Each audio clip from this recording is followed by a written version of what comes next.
bạn, chào mừng các bạn đến với kênh Móc Len của Mimi Handmade. Hôm nay Mimi sẽ hướng dẫn cho các bạn tạo những cái cục bơm bơm dễ cưng như thế này. Chúng ta sẽ dùng để trang trí nón, trang trí áo nha các bạn. Rất là dễ thương luôn và cũng rất là dễ làm nữa. Thì ở trên YouTube á, Mi thấy có rất là nhiều YouTuber họ hướng dẫn những cách làm thủ công như là cắt giấy nè, rồi chúng ta sẽ quấn những cái sợi len và chúng ta sẽ tạo thành những cục bơm bơm như thế này. Hoặc là có người thì dùng thước, có người thì dùng tay luôn á các bạn. Cho nên là chúng ta có thể là tham khảo nhiều nguồn khác nhau. Nếu mà chúng ta không có cái dụng cụ làm giống như Mi hướng dẫn nè, bữa nay là Mi hướng dẫn cái dụng cụ làm bơm bơm cho nó đơn giản á các bạn, thì mua cái dụng cụ này á, thì chỗ Mi á, cũng có mấy chục ngàn à.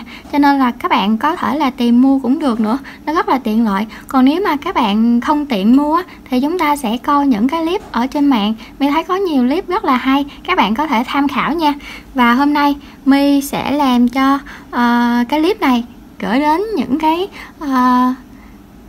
người đã đăng ký kênh của Mi để mà biết cách tạo một cái cục bơm bơm để làm vô áo tròn cũng như là nón á các bạn. Tại vì Mi hướng dẫn cho mọi người thì Mi sẽ thường đi theo một cái công đoạn luôn á. Ví dụ như áo tròn có cục bơm bơm thì Mi sẽ hướng dẫn nha, hoặc là nón có cục bơm bơm á, thì Mi sẽ để cái link hướng dẫn này vào trong cái clip đó để mà chúng ta hạn chế được cái thời gian mà phát video á. Thế thôi, nó dài quá các bạn, thì mình sẽ chia ra một cái clip như thế này. Và ở đây Mi sẽ tạo cái size nhỏ nhất nè các bạn, tại vì làm nón với lại áo đồ thì chúng ta không có cần quá to. Còn Mi mua thì trong một cái hộp á, nó có tới 4 size lận các bạn. Cái màu xanh á, cái màu xanh lá cây này nè, thì nó là size nhỏ nhất. Tới cái size này là cái size vừa của nó nè vừa, nhưng mà mình đã thấy là rất là to rồi. Xong rồi tới là size lớn, rồi tới size rất lớn. Nhưng mà mấy cái này Mi chưa có đụng tới luôn á, tại vì Mi làm có mỗi cái size nhỏ nhất là màu xanh này thôi. Và khi mua thì người ta cũng có hướng dẫn cho mình nè, cách mình tạo như thế nào, cách mình gáp vô như thế nào. Đây, cách mình gáp vô như thế nào nè các bạn. Rồi cách mình quấn len, quấn len bên cái còn lại ra làm sao. Và chúng ta sẽ chụm lại, rồi chúng ta sẽ cắt len và chúng ta sẽ tỉa cho nó tròn đều. Thì để không có bị bỡ ngỡ thì Mi sẽ hướng dẫn cho các bạn, và Mi sẽ chia sẻ cái kinh nghiệm để mà làm cái này cho các bạn dễ hơn. Tại vì Mi đã tốn rất là nhiều len cho cái cục bơm bơm này rồi. Các bạn biết sao không? Mi mua về ở chỗ cái tiệm len á, Mi hỏi là có bán cục cái đồ tạo bơm bơm này không. Tại vì Mi thấy trên mạng mấy cái clip mà cắt giấy á, thì Mi không có cái giấy đó để mà mình cắt, cho nên là ra tiệm len hỏi coi có cái này không. Xong rồi cái người ta đưa về, cái Mi coi trong cái tờ hướng dẫn đó thì Mi quấn, ví dụ như bên đây nè, Mi quấn nhỏ hơn ha, xong rồi cái bên đây Mi quấn to hơn, xong cái gáp lại á các bạn gáp lại khi mà cắt á, trời ơi nó bị nỉa một bên, nó không có được tròn đều như thế này nè các bạn. Các bạn sẽ lưu ý điều đó nha. Khi mà mình làm ở bên đây bao nhiêu vòng đi thì bên đây bao nhiêu vòng cho nó đỡ tốn len nha các bạn. Chứ Mi quấn rồi phải không, nó không đều á các bạn. Bên đây bên nhỏ, bên đây bên to, thì tất nhiên chúng ta phải lấy kéo á, chúng ta sẽ cắt cái bên to bỏ đi để cho nó vừa với cái bên nhỏ để mà tạo. Nhưng mà tỉa một hồi là nó còn có tí nị, rồi sao mà chúng ta sẽ trang trí. Rồi các bạn khi mà làm được một cái đó, các bạn có chắc là sẽ làm được cái thứ hai để các bạn trang trí không, cho nó giống như cái đầu. Khi mà làm cái thứ hai nha, là nó ra cái size khác nữa, thì các bạn phải tỉa làm sao mà cho nó giống như cái đầu thì các bạn mới tạo được, mới kết hợp được. Cho nên rất là tốn len luôn, Mi bỏ len rất là nhiều. Và Mi sử dụng cái miêu bò này các bạn. Cái miêu bò thì cái sợi len nó rất là nhẹ, và Mi thấy là nó cái độ bông của nó nhiều nè các bạn. Nè các bạn để ý trên video nè, Mi cho các bạn coi. Thì Mi thường dùng cái miêu bò để mà Mi tạo những cái cục bông, nó bông lên như gì luôn nè các bạn, không có cần phải làm nhiều. mi cô tông á, mi làm thử rồi mà sao đòi hỏi mi làm màu trắng á, mà nó đơ quá. Xong rồi cái mi không có làm mi cô tông luôn, mà mi thấy nó không bông bằng cái này. Và bây giờ chúng ta sẽ cùng bắt đầu để chúng ta làm nha các bạn. Thì cái này á, các bạn nào có thì các bạn sẽ xem cái video này nha, còn các bạn nào chưa có thì mình sẽ tham khảo nhiều video ở nhiều nguồn khác nhau để chúng ta tự tạo cái cục bơm bơm cho mình nha. Rồi bây giờ các bạn khi mà mua về các bạn thì chúng ta sẽ để ý nè, cái đầu trắng này ở một bên và cái đầu trắng này ở một bên này các bạn. Để một lát nữa chúng ta sẽ cố định lại cái cục len á. Thì khi mà các bạn như vậy á, thì chúng ta sẽ dễ nè, cái phần nhô lên bên đây áp với cái phần này. Và các bạn để ý thêm một cái chi tiết đó nè, đây cái màu trắng bên đây nó sẽ quay ra, cái màu trắng bên đây nó sẽ quay ra, nó sẽ tương đồng với nhau nha các bạn. Ở đây mình làm 72 vòng nè, ở đây mình làm 70 vòng nè các bạn, thì nó có sự chênh lệch. Còn ở đây mình làm 68 vòng nè, đó, mỗi cái bớt đi 2 vòng thì nó ra được 3 size nè các bạn. Rồi bây giờ mình sẽ làm thêm một cái 72 vòng nữa cho các bạn xem nha. Mình sẽ làm màu hồng,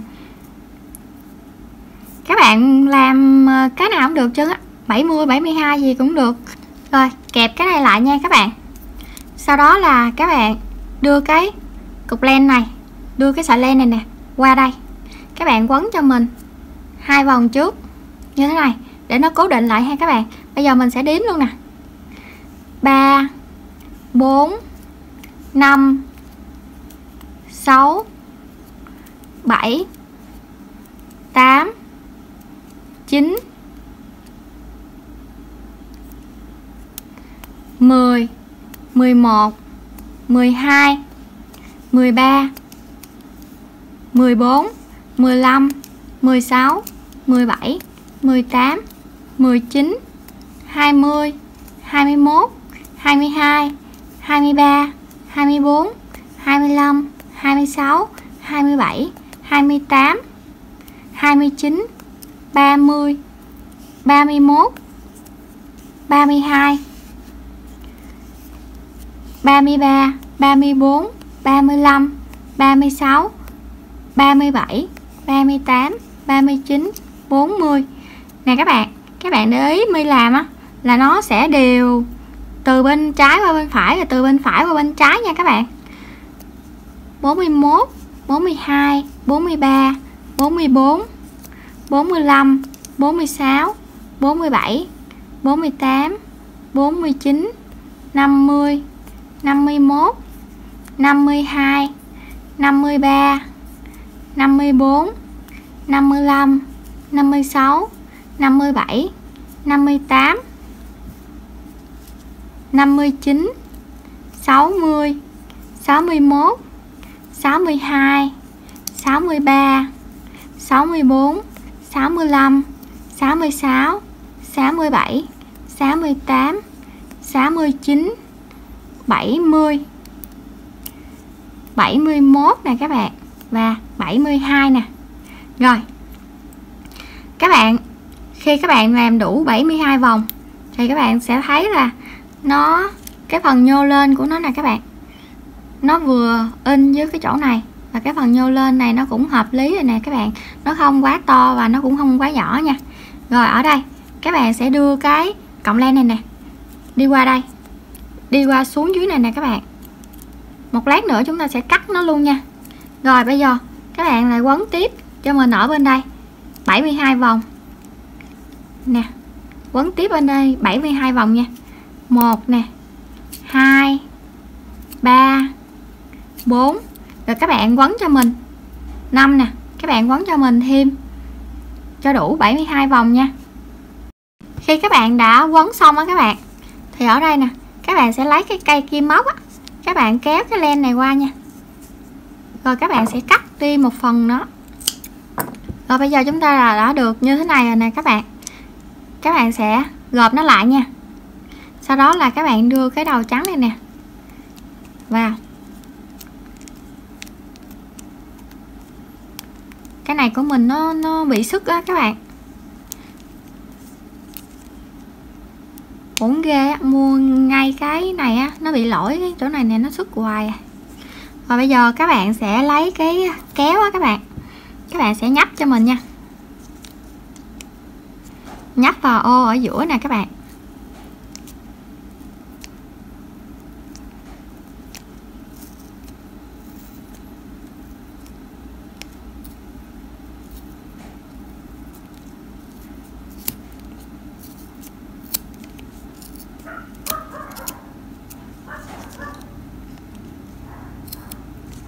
Khi mà mình cắt cái này nè, mình sợ nó bung ra, tại vì cái chỗ này nè nó bị sức á.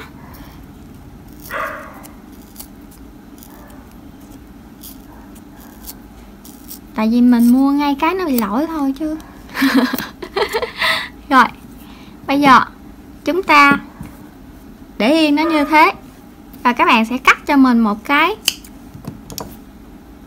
cọng dây như thế này nha các bạn.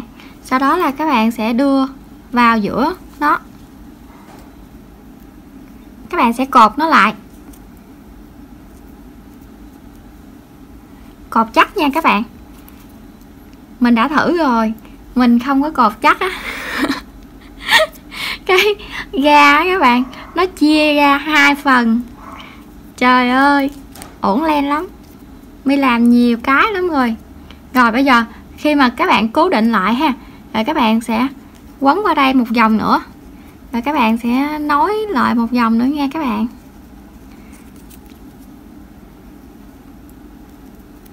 Từ đó về sau là mi sợ lắm, mi điếm mũi không à, điếm mũi với lại cột cái này nè cho nó kỹ á các bạn.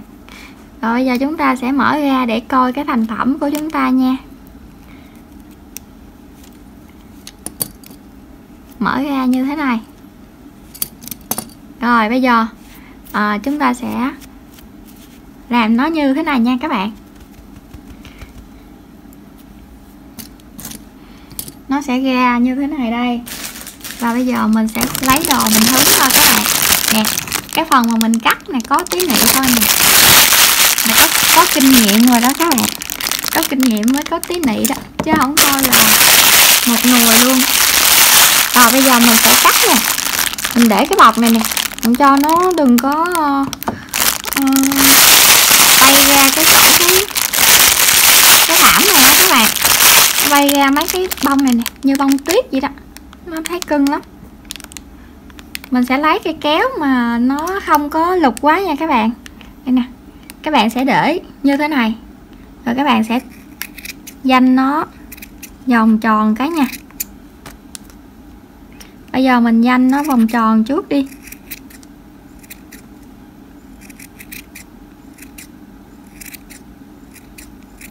Rồi sau đó là mình sẽ coi ở phía trên. Khi mà các bạn làm một lần á thì các bạn sẽ vũ xuống như thế này nè, để cho cái bông nó ra nha. Rồi tiếp tục các bạn danh ở cái phần trên,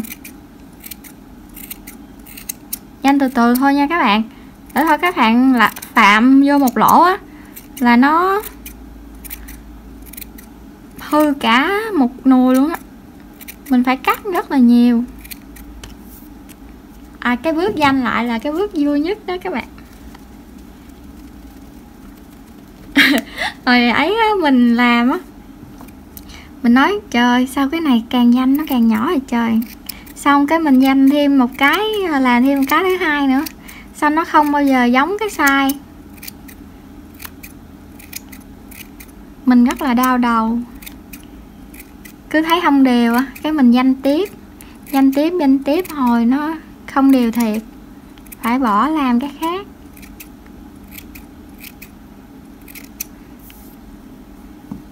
Đó các bạn, nó bong lên nó thấy cưng lắm á. Mình chịu cái miêu bò này làm cái này thôi nè, nó mềm với lại nó bong dễ cưng lắm nè các bạn ơi. Rồi bây giờ chúng ta sẽ danh lại cho nó đẹp đi, rồi chúng ta sẽ gặp lại nhau nha. Đây các bạn, mình đã danh xong rồi nè, và mình vũ nó rất là nhiều, nó tơi ra nè. Vừa vũ á các bạn vừa lấy cái ngón tay của mình á, cho nó làm gì nè, bạn cho nó bông lên nha. Nói chung là các bạn vũ xuống á, vũ cái này nè xuống cái bề mặt này nè, đặng hồi nó bông ra như thế này, rất là đẹp. Nè các bạn thấy nè, 72 với 72 nó đồng đều với nhau nè các bạn. Bởi vậy mình không có còn đau đầu nữa. Còn 70 nè, một lát nữa mình sẽ làm thêm một cái 70 màu trắng nữa để mà mình kết vào trong cái áo tròn á. Rồi, cái này là 68. 68 thì dành cho những cái nón nó nhỏ hơn tí á các bạn. Những cái nón cho em bé nhỏ nhỏ á. Nhỏ hơn nữa thì các bạn làm 65 như vậy ha. Rồi bây giờ mình sẽ hướng dẫn cho các bạn khi mà kết nối với cái dây móc xích của khi mà mình làm áo tròn nè.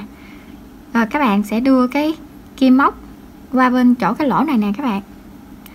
Rồi các bạn sẽ lấy qua một cọng len cho mình nha. Đó, lấy qua một cọng len như vậy cho mình. Khi mà các bạn không có cái súng bắn keo á, thường á, mình sẽ làm súng bắn keo nó chắc lắm các bạn nè, cột lại như gì nè.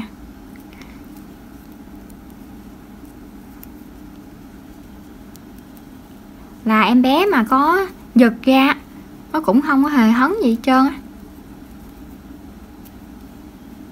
Đó, rồi tiếp tục là các bạn lấy cái màu trắng này nè, các bạn làm cho mình nữa, để hồi nữa mình cắt hết cái đoạn len này.